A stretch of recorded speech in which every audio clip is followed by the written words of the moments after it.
Please remain seated. The second town hall of the conference will now begin. Please welcome to the stage our moderator, Nick Gowing, founder and co-director of Thinking the Unthinkable.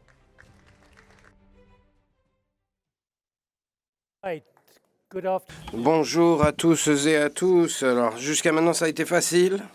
Et maintenant, nous allons vous interroger sur les grandes idées avec lesquelles vous allez nous quitter. Qu'avez-vous retenu, qu'avez-vous déduit de ces conversations? Comme le disait Karim, il y a 52 heures, je veux extraire la substantifique moelle et naviguer tout ce qui a été couvert tel que nous l'avons vu dans le film du premier jour, c'est ce que nous allons faire lors des 30 prochaines minutes. Mais n'oubliez pas le cadre qui nous a été fourni par la session de cette dernière heure. C'est une ère de déception et d'un défi constant aux orthodoxes zombies. Il s'agit de créer de nouveaux muscles cervicaux en réponse à ces défis. Et comme disait l'ancien président du MI6, l'espoir, c'est pas une politique. Il faut que nous ayons des approches ou des projets qui soient plus accessibles, quelque chose qui soit atteignable, et ce, rapidement. Et comme l'a dit un des modérateurs, n'ayez pas peur. Et moi, je n'ai pas peur d'aucun d'entre vous. Donc, je veux tirer le meilleur parti de vous dans les 29 prochaines minutes. Comme l'avait dit quelqu'un, nous parlons trop et nous ne faisons pas assez. Est-ce que nous en sommes tous coupables de trop parler, de ne pas en faire assez? Quelle ambition souhaiteriez-vous adopter en quittant cet événement? Écoutez, il y avait beaucoup de mots aussi qui avaient été utilisés dans les nuages de mots, la tension, le déséquilibre, les complications et quelque chose qui change tout le temps. Et cette idée que le Sud-Nord, c'est fini, qu'il nous faut sortir d'un narratif de peur qui contraint et limite les pensées radicales. En fait, il s'agit, en d'autres termes, n'ayez plus peur. Et une des provocations que j'ai lancées le premier jour portait sur le Trumpisme. Trump. Et utilisons un autre mot. Les présidentismes des États-Unis. Et qu'en est-il aujourd'hui? Par exemple, une phrase de Fernando aujourd'hui, un suprémaciste de la transaction, Fernando.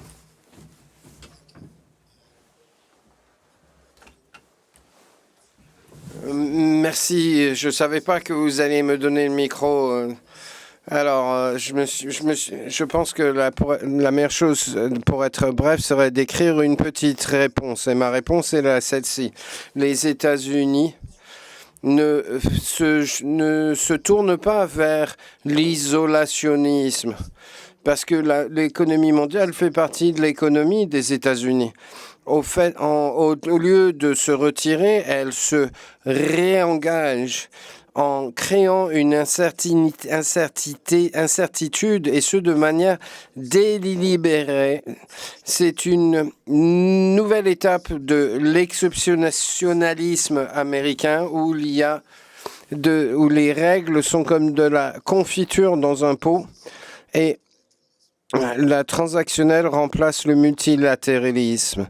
Et la question est, est-ce que Trump le sait?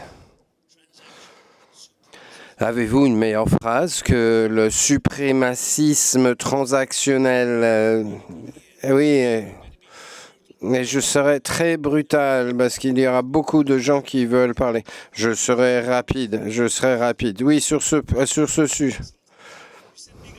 Vous avez de grosses idées, mais je veux répondre sur les suprémacistes transactionnels. Une marque plus claire que nous pourrions promouvoir ou du rackettisme organisé. Est-ce qu'on pourrait dire ça à la télé? Je viens de le dire. Populisme national. Du national-populisme. Bonjour, Anja du Canada et une des Adèles. Je voulais rebondir sur un des commentaires qu'un avenir va reconnaître qu'il nous faut mettre nos priorités en avant. Et avez-vous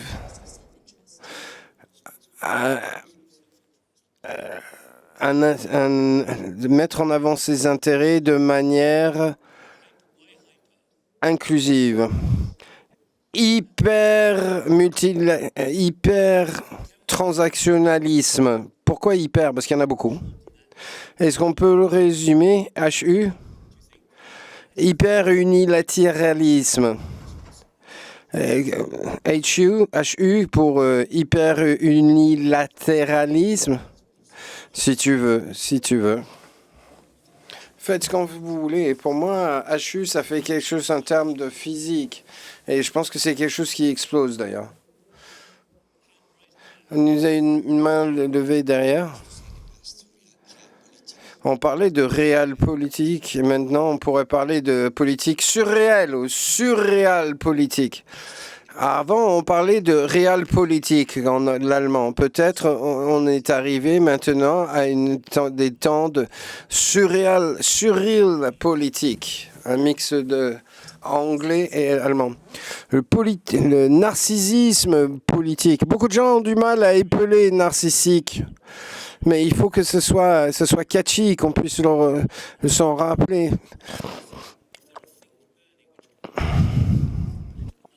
Quels autres, pour l'instant, on a donc le narcissisme politique.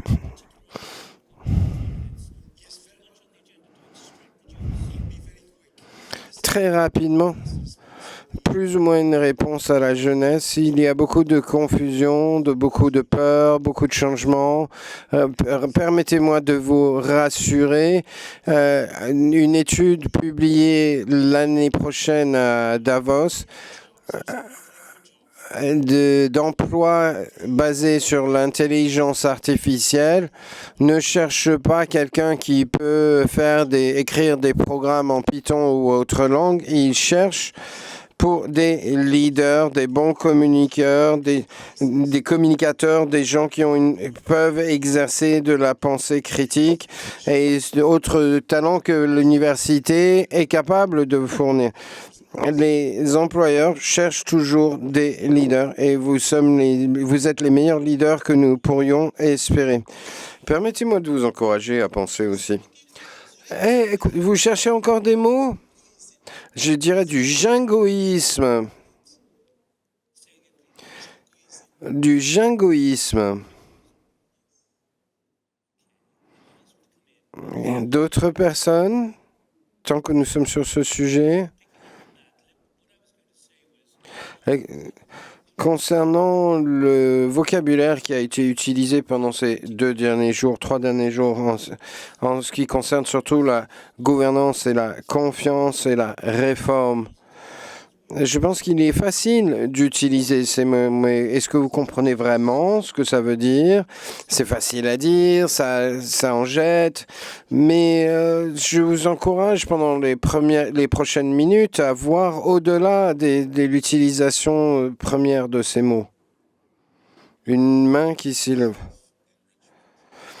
L'enrichissement éhonté.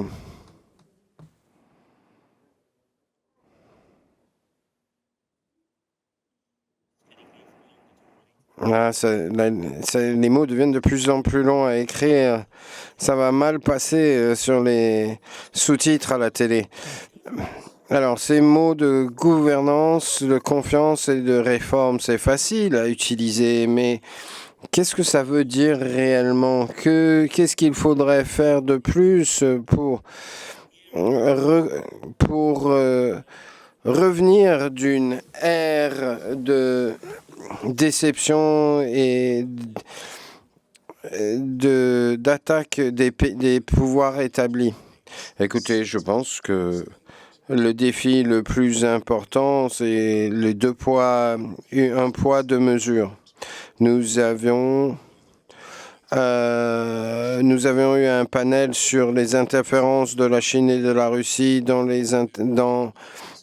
les élections, mais sans parler de ce que nos propres actions envers, par exemple, l'Argentine. Et si on ne gère pas, on n'adresse pas ce problème, on risque de revoir ressurgir les mêmes défis du passé. Et il nous faut aussi résoudre trois problèmes principaux. L'éducation. En Afrique, on a un grand nombre d'élèves, mais les taux, en fait, de littératie fonctionnelle, Brésil aussi, et il faut qu'on s'occupe des éléments de base. Donc, un poids, deux mesures. Avez-vous une solution pour aucun des problèmes que vous venez de soulever? Je pense oui, mais je vais écrire un document. Et pourriez-vous faire un résumé du résumé? Je pense qu'il nous faut comprendre que chaque pièce a deux côtés. Et que si on tient, et que trop souvent on s'en est tenu à un côté de la pièce, mais qu'il faut que nous regardions les choses des deux côtés. Et la sécurité et la stabilité sont aussi des sujets dans lesquels qui sont particulièrement simples. Mais en souffrance. Est-ce que notre éducation produit des bons leaders pour l'avenir? Nous ne devrions pas être pessimistes à l'avenir. Si le monde change, il ne s'agira pas de tout reconstruire, mais de tout changer. Donc pourquoi avons-nous été pourquoi avons-nous échoué? Pensez-vous que nous avons échoué? Oui, nous avons échoué. Nous avions tant d'opportunités de nous organiser et d'établir, de mettre en place ce qui était de manière évidente la bonne chose à faire, ou qui était la bonne chose à faire, au moins du point de vue organisationnel ou technologique. Comme l'a dit Karim il y a 2 jours, nous sommes pas dans un bon état psychoanalytique. Il y a donc quelque chose qui ne va pas bien avec nous. Comment est-ce que, dans nos têtes en tout cas, comment est-ce que les États-Unis pourraient s'effondrer comme nous le voyons aujourd'hui? Et les alliances, les Nations Unies, tout ce que nous avons essayé de faire s'écroule autour de nous. C'est en train de s'écrouler. Qu'allons-nous donc faire? De tout âge, de toute origine, ce n'est pas juste la jeunesse ou le Sud, mais aussi le tiers-monde comme le tiers-âge. Qu'allons-nous faire? Est-ce que je pourrais me permettre que, vu la situation dans laquelle nous nous trouvons et les progrès phénoménaux dont nous sommes témoins, même s'il y a des disruptions et des peurs réelles, écoutez, bien sûr, d'un côté, nous pouvons le faire. D'un autre côté, nous pourrions tout aussi bien nous écrouler.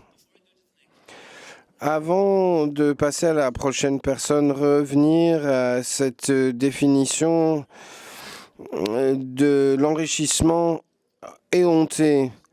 Je trouve ça particulièrement perturbant car ça veut dire que dans un processus démocratique, les gens élisent des personnes qui sont là pour se rendre plus riches de manière éhontée. Est-ce que c'est ça notre souci principal, que la démocratie aime bien en fait cette façon de faire les politiques? Ben, écoutez, je pense qu'il faut faire revenir des valeurs dans un monde qui est devenu trop transactionnel, trop narcissique. Un domaine qui nous suffoque et nous ôte presque tout espoir. Est-ce que vous perdez espoir? Comment décrire, quel mot décrirait votre santé? Moi, je dirais pas que nous perdons espoir, mais en tout cas, nous suffoquons. Notre ami tout à l'heure a parlé du manque de perspectives de droits humains dans nos conversations. Nous avons tous été très pragmatiques et presque contraints et forcés dans nos conversations de ne plus en parler. Mais je pense qu'il nous faut faire un pas en arrière, revenir à l'essentiel. Et comment faire ça? Comment revenir à l'essentiel? Ben, écoutez, je pense qu'on peut le faire en se posant des questions sur notre compréhension du monde et notre approche au sujet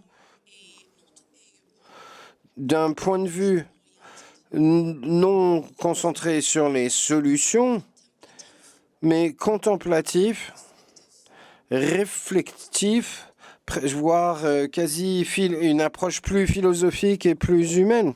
Ok, merci. Microphone derrière vous. Merci, Francisco de Colombie. J'ai écrit un livre dans lequel je dis la création de la richesse est le moteur de la richesse pour tous et que les leaders doivent comprendre que s'ils comprennent ceci, ils trouveront les bons partenaires pour le transfert des ressources et le développement des capacités humaines afin d'atteindre cet objectif. Et je pense que nous sommes, et les statistiques sont d'accord avec moi, que nous sommes à des niveaux de pauvreté qui sont les plus faibles et ceux qui nous donnent les capacités de mettre en place les outils et les politiques. Et vous pensez qu'il y a une réalisation, qu'il y a beaucoup de positifs, mais qui ne sont pas reconnus. Comment est-ce qu'on crée cette reconnaissance dans le système et qu'on crée des résultats positifs? Bah, écoutez, vous prenez les résultats de tous les pays et vous les partagez avec plus de pays, tous les résultats positifs d'ici et de là, et vous les partagez avec plus de pays et vous trouverez toujours des projets que vous pourrez mettre en œuvre et que ça a marché dans différentes sociétés, démographies ou économies. David Lincoln, ancien fonctionnaire du Royaume-Uni. Deux petits commentaires, si je peux me permettre. Je ne pense pas qu'il n'y a rien de nouveau sous le soleil. On voit les pays les plus forts qui utilisent la loi du plus fort et qui réorganisent le monde comme ils le veulent. Et ça, c'est rien de nouveau. Ça fait des siècles que c'est comme ça. La leçon que j'en tire est que de ces discussions, je pense qu'il faut retirer ce qui suit. Quand les gens de pays petits ou moyens, comme disait la dame canadienne, de l'intérêt, de son auto-intérêt éliminé, et il faudrait voir comment est-ce qu'on peut travailler de manière conjointe sur des approches d'amélioration pratique, que ce soit la sécurité ou la prospérité. C'est ainsi, je pense qu'on pourrait, avec cette approche, passer de la frustration et désillusionnement à mettre en place des solutions d'avenir qui soient mesurables et pratiques. Regardez ce qui est par tous les standards, que ce soit longévité, éducation, les capacités technologiques. Nous avons des ordinateurs, nous avons dans nos poches des ordinateurs qui avaient la capacité, qui à 60 ans, requérait un bâtiment complet. Nous avons des capacités. On ne peut pas changer le président Trump, on ne peut pas changer la Chine du jour au lendemain. Mais il y a néanmoins des choses que nous pouvons faire, et je lance un appel à la génération Adel, en tant que candidat à 8 élections au Royaume-Uni. Votez, organisez des partis politiques nouveaux ou réorganiser les existants. Si les moins de 30 ans avaient voté lors du Brexit, dans la même proportion que les personnes de plus de 60 ans, le Brexit ne se serait pas fait. Permettez-moi, si je peux vous aider, vous n'êtes plus maintenant au pouvoir. Est-ce que vous pensez que la classe politique actuelle est capable d'être à la hauteur de cette déception? Écoutez, je pense que c'est très difficile et que certains des changements de technologie que nous avons constatés vont rendre plus difficile de faire entrer des nouvelles personnes dans la politique. Le niveau de menace en ligne agit comme un frein à gauche, à droite, au centre, sur toutes les bonnes volontés qui autrement s'engageraient en politique.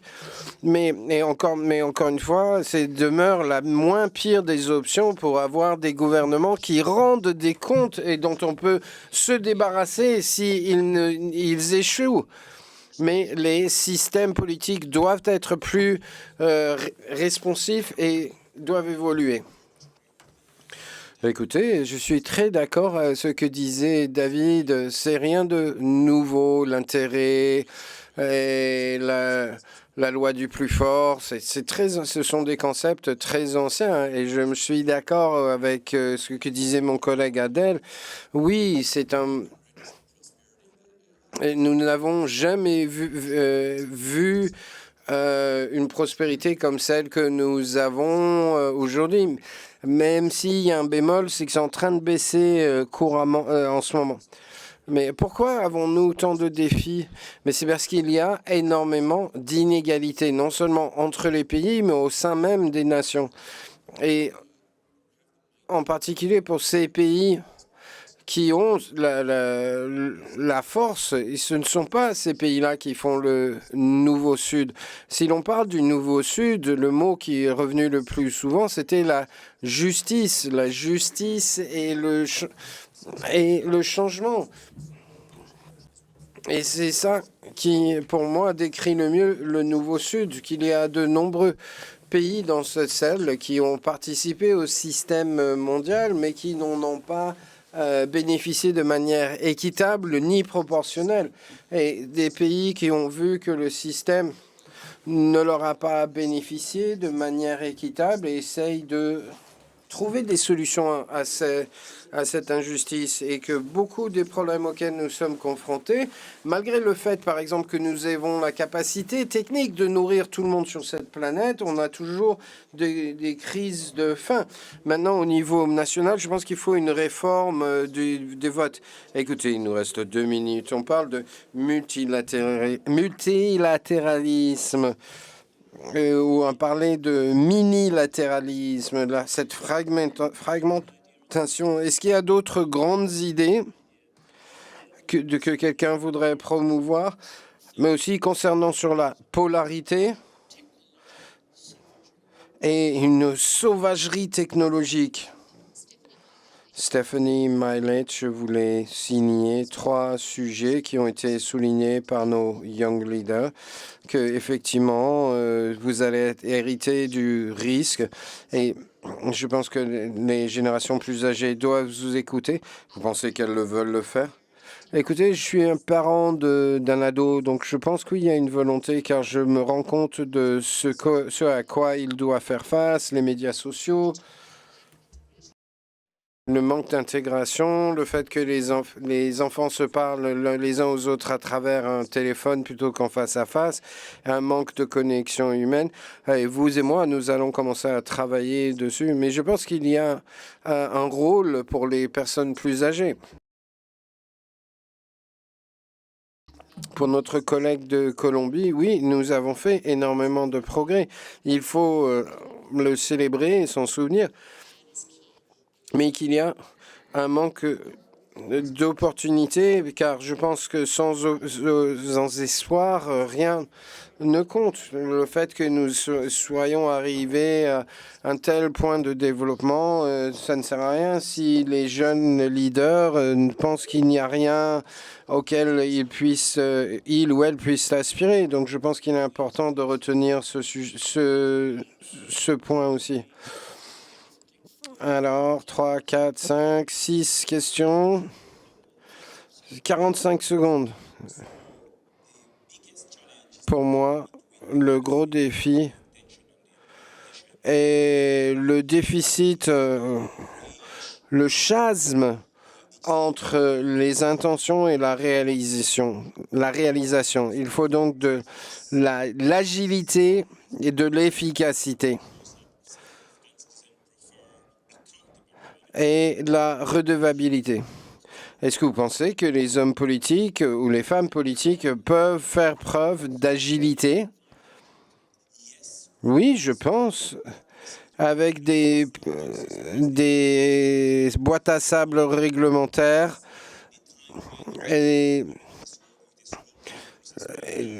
en copiant les développements qui ont été récemment mis en œuvre, et en particulier donc les boîtes à sable et régulatoires et les politiques expérimentales.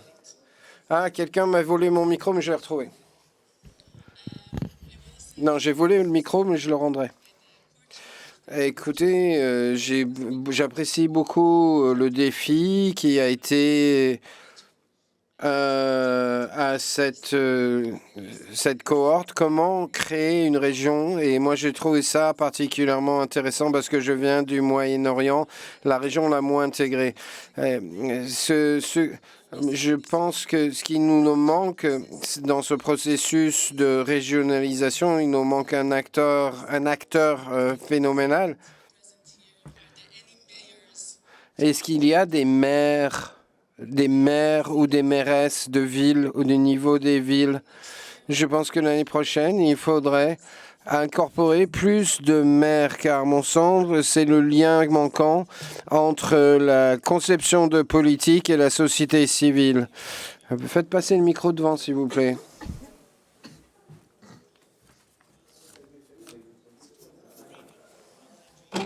Belhaj, vous êtes là? Ah, parce que je voulais vous demander de répéter ce que vous aviez dit concernant hier sur le manque d'emploi pour la nouvelle génération. C'est facile de les envoyer à l'université ou telle que celle-ci, mais il n'y a pas d'emploi. Bah écoutez, comme je disais hier, si vous regardez le nombre de jeunes qui rentrent sur le marché du travail,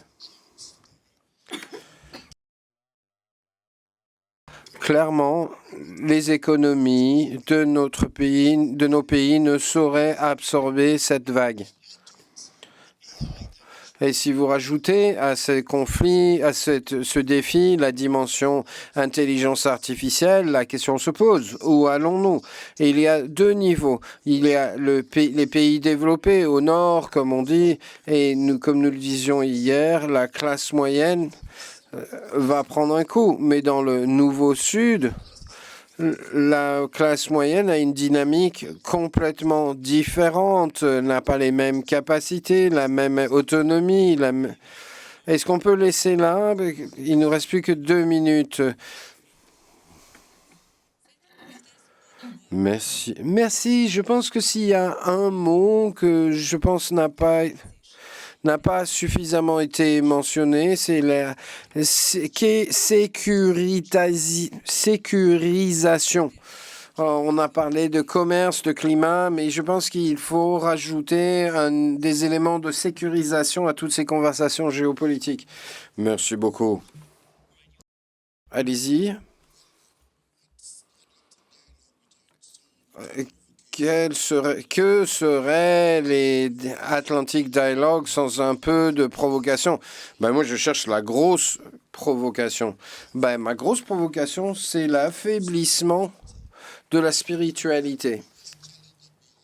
Je pense que le défi principal que nous avons dans ce relancement de la géopolitique, c'est le manque de spiritualité. Merci beaucoup, je serai très bref. On a parlé beaucoup de multilatéralisme. Je pense que nous sommes confrontés à une schizophrénie quand nous parlons de multilatéralisme.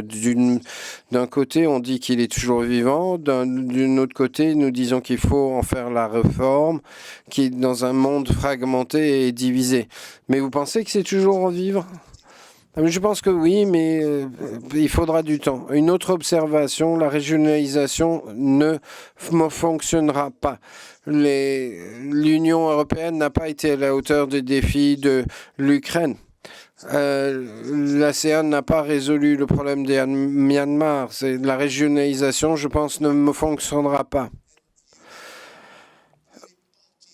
On aura peut-être des solutions de pluripartisme.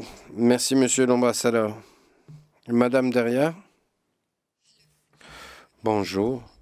Zainab du Maroc et praticienne du contre-terrorisme. Je voulais rajouter à ce qu'avait dit Stéphanie, il faut non seulement écouter la jeunesse, mais qu'il faut aussi les aider, nous, en leur donnant accès à des positions de leadership. J'ai écouté les panels avant qui parlaient de sécurité, de contre-terrorisme, et personne n'a parlé de la sécurité humaine. La sécurité, je pense que le mot humain n'a pas été dans ce panel et que toute politique qui ne place pas la sécurité humaine au centre de ses actions ne sera pas tenable ou durable. Écoutez, j'ai parlé pendant 2 heures aux ADEL il y a 2 jours et certains des leaders émergents ont déjà émergé. Et on en est une nouvelle génération. Et il est fascinant de voir les ambitions, les vocabulaires, les frustrations qui sont gérées par certains et certaines d'entre elles qui ont 30, 40 ans, qui vivent avec les réalités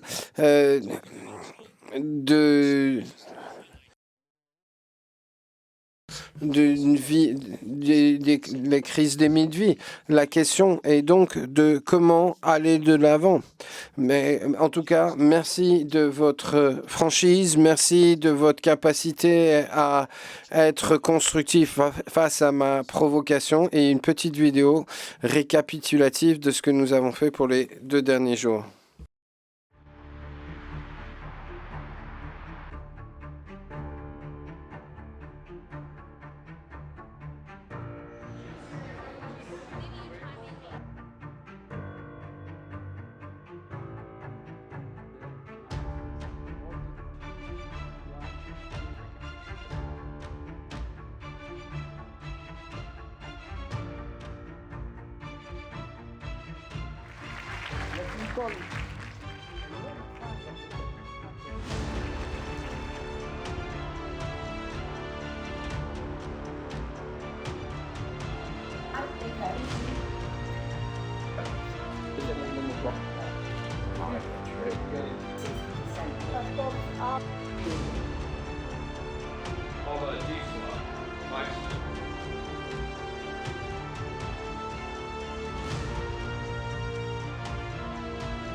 Ça fait...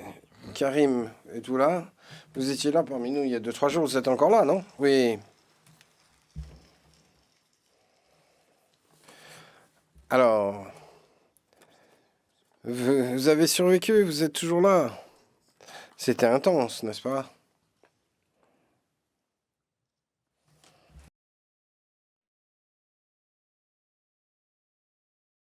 C'était dense et intense, tout en étant sérieux, poli, ouvert, élégant et courtois.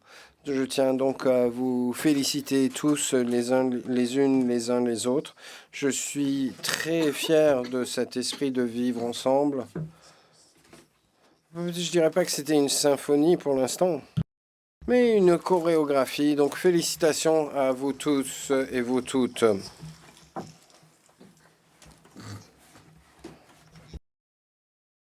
Je pense que ce que je retiens de la conversation, c'est bien d'avoir des jours comme ça pour que nous puissions discuter. Je me tourne toujours vers Mikos parce qu'il a toujours... Marcus, parce qu'il a un sourire si magnifique. Je suis sérieux.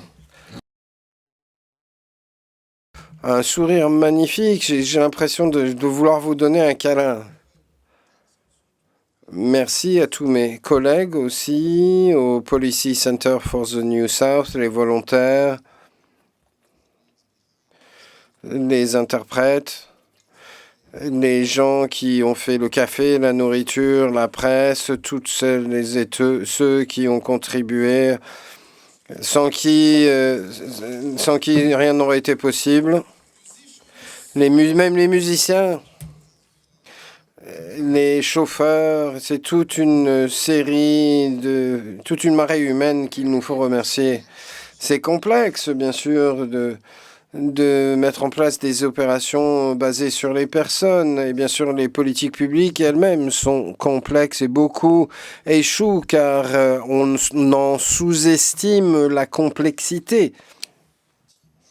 Je pense que l'équipe ici devrait être particulièrement fière de cette réussite.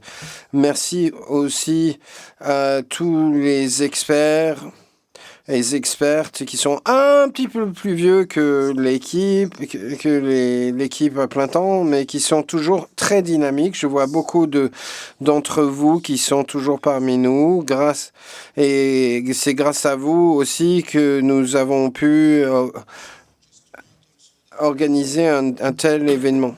Nous venons aussi de publier un autre document. Que voulez-vous me dire et que voulez-vous que je vous dise? Ils aiment bien écrire avec SP et URF, avec qui nous avons un partenariat intense de longue date et qui s'appelle Tendance Trend, avec de nombreuses contributions. Donc, je vous encourage à le consulter, d'autant plus qu'il est gratuit.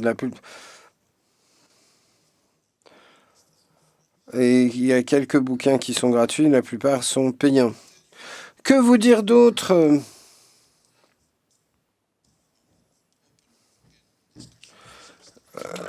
J'aimerais continuer à ouvrir la conversation concernant l'esprit et l'énergie de ces 2 derniers jours. L'incertitude, bien sûr, les défis, les difficultés.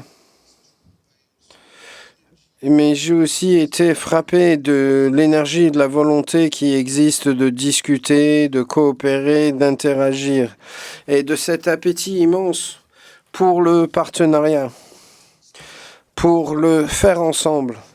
Et c'est très rassurant, je dois dire.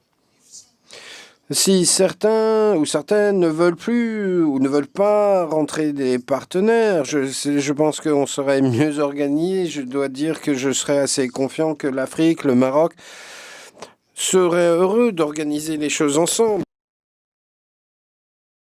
Mais peut-être ça va plus se faire à New York. Vous n'aurez plus de travail à New York, monsieur l'ambassadeur. Discutons un peu.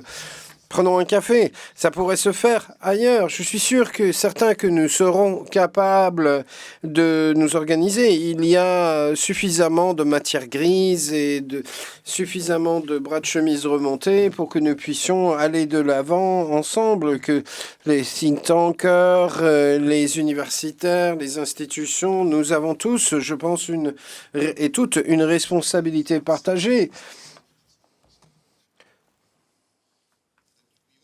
Et que nous devrions faire quelque chose pour nous-mêmes, pour nos pays, pour nos enfants. C'est une chose que d'avoir une vue claire d'un diagnostic, mais c'en est une autre que d'effectivement agir. Donc, je vous encourage à réfléchir à une chose que vous allez faire. Et n'hésitez pas à prendre contact avec nous, quoi que ce soit. Je sais que vous aimez bien écrire des documents, mais pas des papiers. Les documents, on a déjà ça. Et une initiative qui vous pensez serait utile. Et je tiens aussi à retenir aussi, à souligner l'intérêt, un des intérêts principaux d'une grande curiosité, c'est que ça permet d'accumuler de nombreuses choses qui peuvent être utiles. De nombreuses vidéos sont disponibles sur le site web, est disponible en 4 langues. Nous sommes en train de développer un agent pour le Policy Center, le site web du Policy Center qui serait à même de répondre à vos questions sur la base du modèle de langue que nous allons lui fournir. Nous avons commencé à le tester et c'est assez intéressant. Et je pense que c'est aussi un domaine dans lequel nous pouvons continuer à collaborer, à échanger et de tirer parti de cette numérisation. Donc encore une fois, un millier de merci à mes amis du Maroc, mais aussi à nos invités qui nous ont rejoints de 70 pays. C'est beaucoup. C'est pas les Nations Unies, mais presque. On s'en rapproche. Je vous souhaite un excellent voyage de retour vers vos domiciles. Je suis très heureux de vous avoir accueillis. Et Dieu le veut, on va se réunir bientôt. Merci encore une fois de plus.